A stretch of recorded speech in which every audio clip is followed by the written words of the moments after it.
L'histoire de Tychus nous fait comprendre que l'ennemi est toujours prêt à nous faire du mal. Comme tu le vois, chaque fois que tu es en paix ou en joie, l'ennemi n'est pas content. Il cherche toujours à t'accuser pour gâter ta joie, pour détruire ta paix.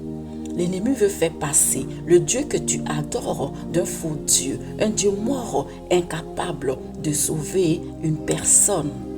C'est le cas de Paul et de ses frères chrétiens dans Actes 20, versets 7 à 12, où l'ennemi a voulu non seulement les accuser d'avoir tué Tychus, mais aussi accuser leur Dieu d'un faux Dieu, incapable de redonner la vie à une personne.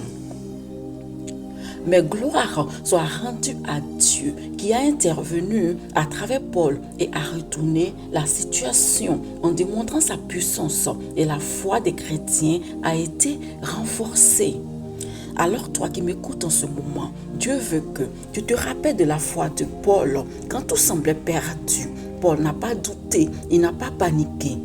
Il a fait confiance à la puissance de Dieu et il a prié pour Tychus et Dieu a répondu. Tychus a été ressuscité. Alléluia.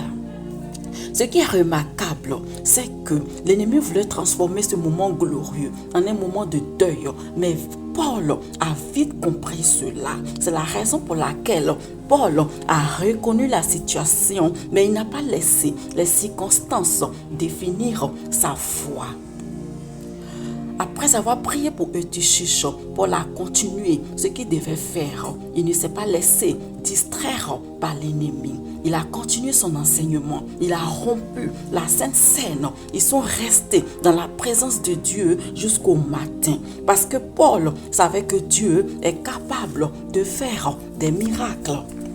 En tant que chrétien, Dieu veut que tu manifestes cette même foi. Quand tu seras face à des situations désespérées, quand la mort ou la maladie surviendra, rappelle-toi que Dieu est plus grand que tout. Fais confiance à sa puissance et à sa fidélité. Prie comme Paul et tu verras Dieu agir dans ta vie. Ne laisse pas la peur ou le doute t'envahir. Garde la foi, car Dieu est avec toi aujourd'hui et toujours, au nom puissant du Seigneur Jésus-Christ. Amen. T'aimerai richement béni.